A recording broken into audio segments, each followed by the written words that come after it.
Trevor Noah is everything wrong with late night. He's everything wrong with politics. He is the prepackaged corporate comedy that they're trying to thrust upon the American public that people don't want because they don't think that he's going to tip over any carts. I want to talk Trevor Noah. A lot of people have been making these same exact claims out there where they've just been vilifying anyone who wants to go back to work as conspiracy theory nuts, as morons, as flyover dunces. So let's specifically just target Trevor Noah because I think he's everything wrong with not America because he's not from here and he shouldn't be here, just humanity. Yeah. Emblematic. I don't know how that guy got a visa. Yeah. Was the HB1 for highly skilled workers? No. Do you have any Somehow skills, he got in. Sir. Somehow someone tricked the tax man into thinking Trevor Noah is a highly skilled worker. Never saw Letterman, I'm guessing. I think he also tricked people into thinking he was funny, too. Well, that was the implication. Yeah. So way to lay it out there, Joe. Yeah. Well, just in case somebody misses it. So here's the context. I want to run some clips and we'll go through. He's just emblematic of this, so it's perfect because we can rebut all of his points because it kind of just, it's this amalgamate of horrible points and straw men that everyone else has been making. Here's a clip. I think with the first clip, he's vilifying the protesters. And right here, this is the same attack you hear all the time, that people who are protesting out there right now who want to restart the economy, they clearly want to increase deaths. Over the weekend, America surpassed 40,000 confirmed coronavirus deaths and 750,000 confirmed infections. And because of that, most of us have accepted that as painful as it is, we need to stay at home a little longer until we can get those numbers under control. But it turns out there's a different group of people around the country who are saying, nah, how can we get those numbers? He's wearing a sweater that makes him look like he's being birthed. Protests erupting coast to coast with calls to end stay-at-home orders. Thousands lining the streets of Wisconsin, rallying cries from Washington to Colorado to Maryland. Actually, people just want it. First off, it's just so bad. If you make that hood pink, that's Justin Trudeau. The way that he is dressed right now. And his little Edmond Dantes. He looks like an uncircumcised Trevor Noah. Oh. Yeah. I guess if there's like some penicillin on the point. But here's the thing. I don't. Got a vision in my head. It is remarkable to me that we vilify these people who want to go back to work, by the way. And now we're seeing the numbers, increased suicides, increased anxiety, depression. Why do you want more people to die by locking them at home? Yeah. This is something important to note. 22 million Americans filed jobless claims. Wow. Surveys have showed that 1 in 4 Americans have either lost their job or had pay cut from shutdowns. You have most business owners, they don't even know how much this is going to last. I think it was 35% of retailers that were non-groceries, 20-something% of hotels, 15 to 20% of restaurants. They say they'll have to close if the crisis continues over the coming months. And we know that kind of stress and trauma comes with suicide, depression. Okay, that is more of a burden on our health system than building extra hospitals that are entirely empty. Here's something else that he talks about here. He has this misconception about flattening the curve. And have you noticed, by the way, we were always talking about flattening the curve? That was the whole thing. It was the whole thing. Yep. You're not hearing that nearly as much now. It's flatten the curve, flatten the curve. You got to flatten the curve, got to flatten the curve, got to flatten the curve. That's always what we heard. Yeah. Well, here's the thing. Flattening the curve, people need to understand this, okay? It's not you can't eliminate the disease by flattening the curve. It was to manage the cases in a way so that the healthcare system wasn't overloaded, right? Here's the graphic that I think that we would always see. Yeah. And I get it, like you just look at the graph, it doesn't really mean anything. You can look into the numbers because you can make a graph look like anything. But that was the idea. You want to flatten, and that's a legitimate thing to do. I want to make this very clear. That we should do that. We absolutely did do that, by the way. Okay, this is why they said we need 40,000 ventilators, and it turned out they didn't even need 4,000.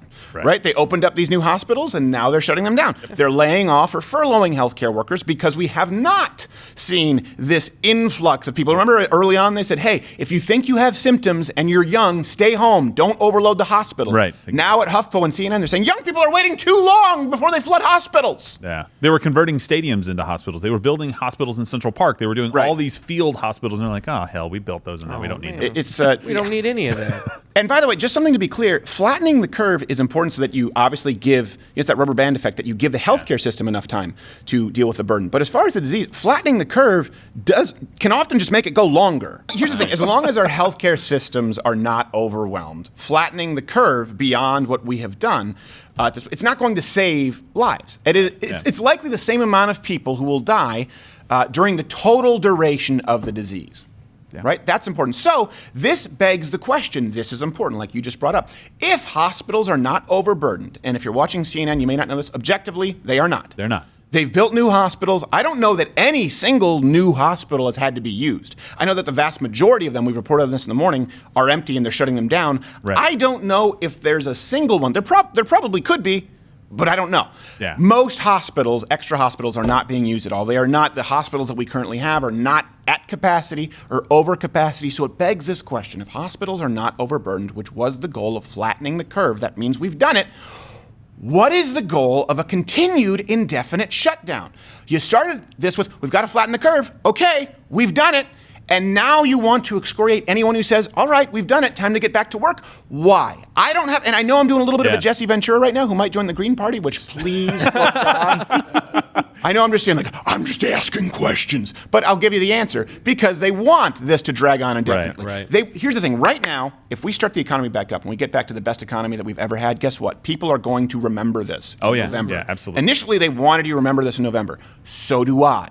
Now, they want you to still be in this come November, because there's no objective reason to try and flatten the curve when it's already been done. There's no objective reason for an indefinite shutdown. It's absurd. And by the way, Europe, many places in Europe, they're far more leftist. They don't have conservatives. No. They have liberals and liberal separatists and communists. And they're like, well, we're going to shut down our economy forever? Well, that's ridiculous. And the next point here that we have from Trevor Noah is he makes this claim, you hear this a whole bunch, this idea that people are out there, the more you protest, right? All of you protesters out there. I can't do the accent. It kind of sounds, it doesn't, I've known a lot of South Africans, they don't sound like him. No. It's hard to do accent. Yes. You know what I mean? Like, this is his point, that the more that you protest, right, the longer we're going to have to lock down.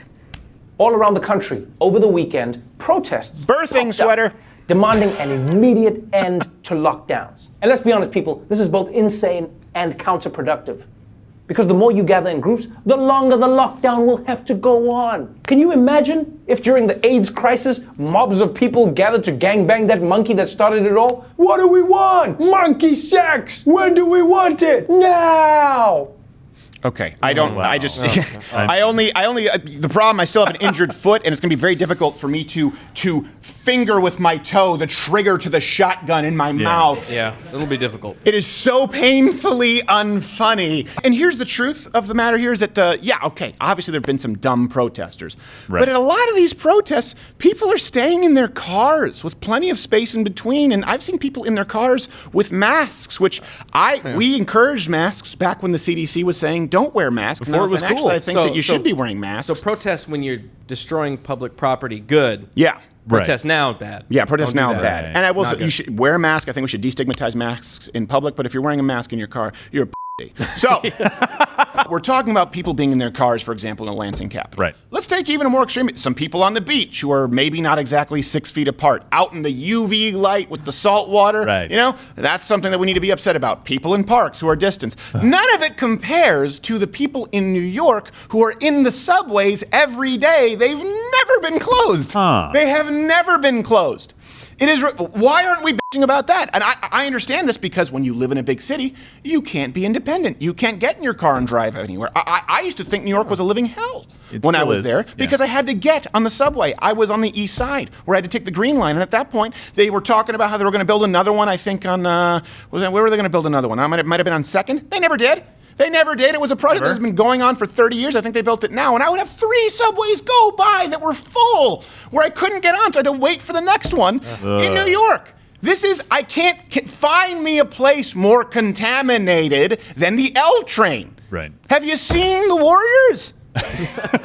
Here's another claim that he made, and you've heard this quite a bit, and this is not new, but Trevor Noah makes it because he doesn't have a sense for originality. He doesn't even enter into the equation that the protests are, of course, far right and some are anti-Semitic or something. Now, these protests have clearly been infused with the far-right ideology. Clearly. Many demonstrators wore MAGA hats, they held up anti-Semitic signs, and in Michigan, they even waved Confederate flags, a clear symbol of Michigan's proud Southern heritage. All right, that last one was a little funny, I'll give you that, but let's be really clear here. The sign that said Hail Whitmer, that's not anti-Semitic, it's comparing Governor Whitmer to Hitler, which I would not personally do. They're trying to imply that her orders are fascists, like they do with Trump all the time, and most importantly, it's a pun that works. You should take notes. They should give you a weekend course, Trevor Noah. And also, you may be noting, I know some people out there saying, well, what about the swastika that I saw at these protests? Yeah, well, turns out that was actually an Antifa supporter pretending to be a Trump supporter, and it wasn't even at a lockdown protest at all. It was at a Bernie rally. So there is that. Yeah. By the way, if you haven't joined Mug Club yet, of course, please do use the quarantine promo code quarantine. You get $30 off. That's why we're doing this Mug Club Quarantine Month at loudwithpatter.com/Mug Club. And if you're subscribed on YouTube, you're not convinced to join Mug Club yet, just hit notification bell. Hit all notifications so that way you find out about our videos. But you know what? It's also not that hard. Weeknights, every night at 8. Right. There you go. And then Good Morning Mug got Club. the podcast One more soon. week. Congratulations. I saved you the horror of having to click. Damn you, Amazon. It's a lot of work. Making us lazy. I'm sorry. I'm angry today because I had to spend all morning watching Trevor Noah.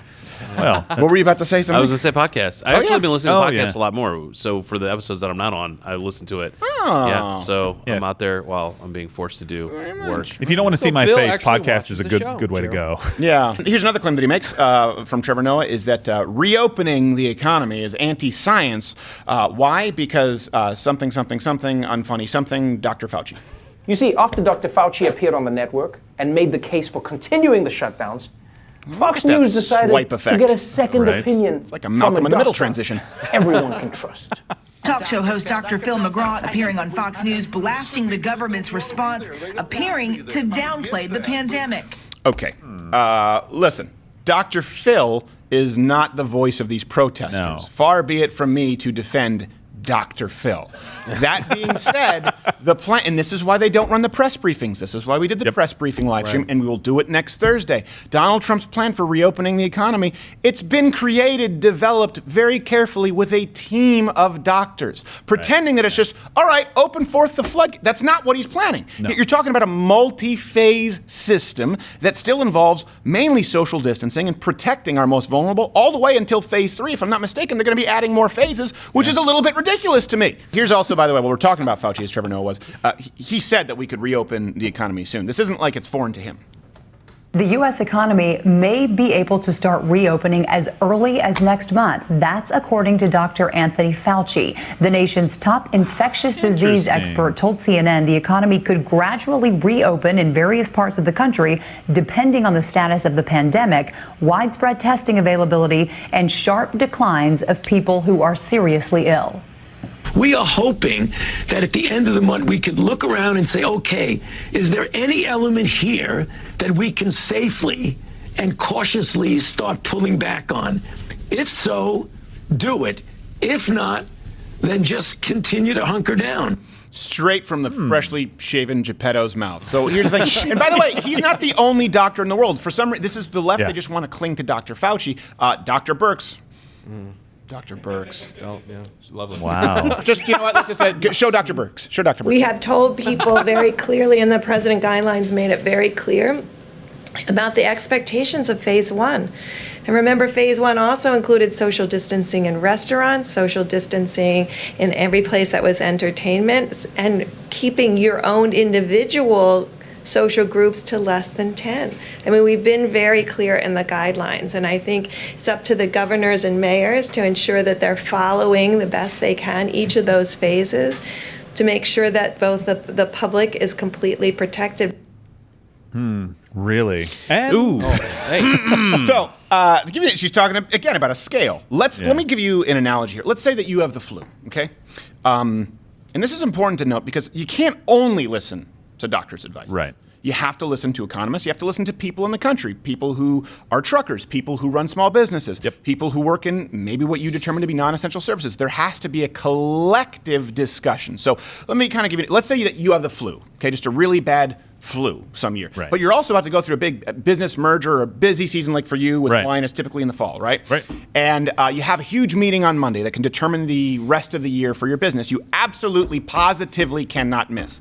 Do you ask your doctor whether you can attend that meeting on Monday? You know he's going to say no. Right. You absolutely know. The voice of one doctor is not the only voice. It can't be the only voice. And that's the danger with the logical fallacy of appealing to authority. It's, well, Dr. Fauci, well, I can find another doctor. Right. Here's another clip from Trevor Noah where this is another implication that they're making on the left. You can see this on any mainstream website or Reddit politics. Oh my gosh, I would just love to see a coup against, not hurt anybody at Reddit politics, but conservatives to migrate there and just make the voices heard because it is amazing amazing. Yeah, that's a horrible place. Oh, it makes me want to, again, toe the shotgun trigger, just because I know it's more effective than a 9mm.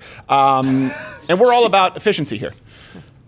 So... a little worried, Bill. The implication is that protesters are all conspiracy theorists, morons, and of course, Darwin Award, they deserve to be wiped out by COVID. Now, it would be a lot easier to not take these protests seriously if they were just being fueled by Fox News and internet conspiracy theories. The problem is that all of these morons also have the support of the moron in chief. Well, luckily for us, Sir David Attenborough has agreed to study these strange life forms to help the rest of us understand. And here we see natural selection in its purest form.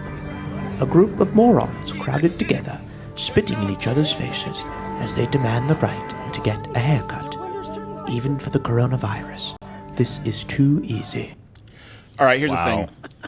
I like that one. There's an insurance concern. So when I'm not looking, can someone stick a razor blade in my lunch? Yeah, sure. Will that do the trick? Thank you. Or will that just irritate you? Well, I don't know. No. Hopefully, do whatever it takes. I'm looking the other direction. All right, we'll have to. We do have to go. Here's the thing.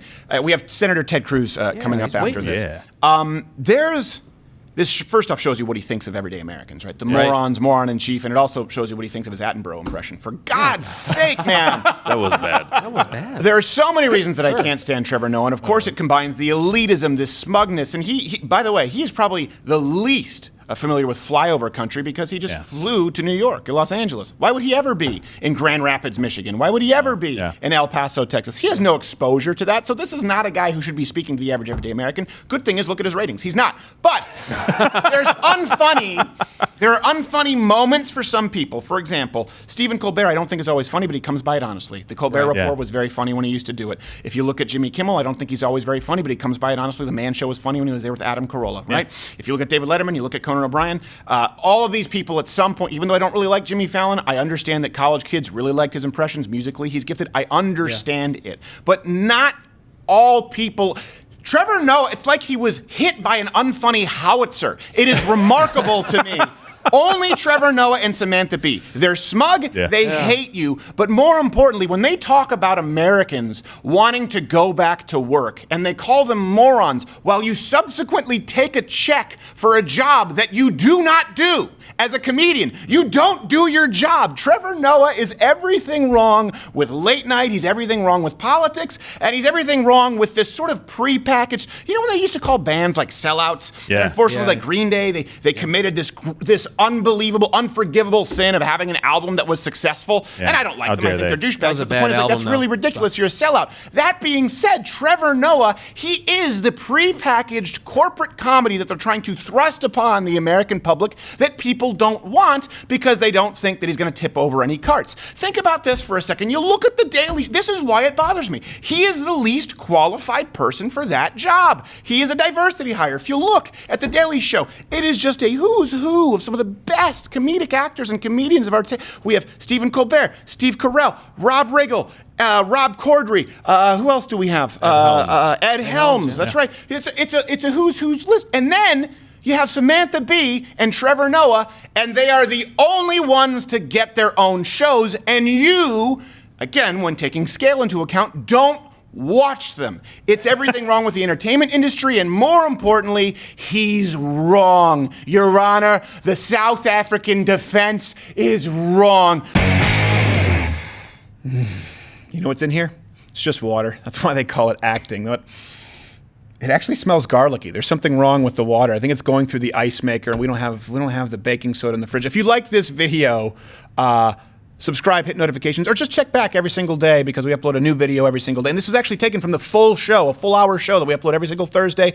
Click that right now. Go watch the entire show. If you don't want to, you don't have to. But if you stop by, just don't bother me. I'm going to enjoy my garlic water.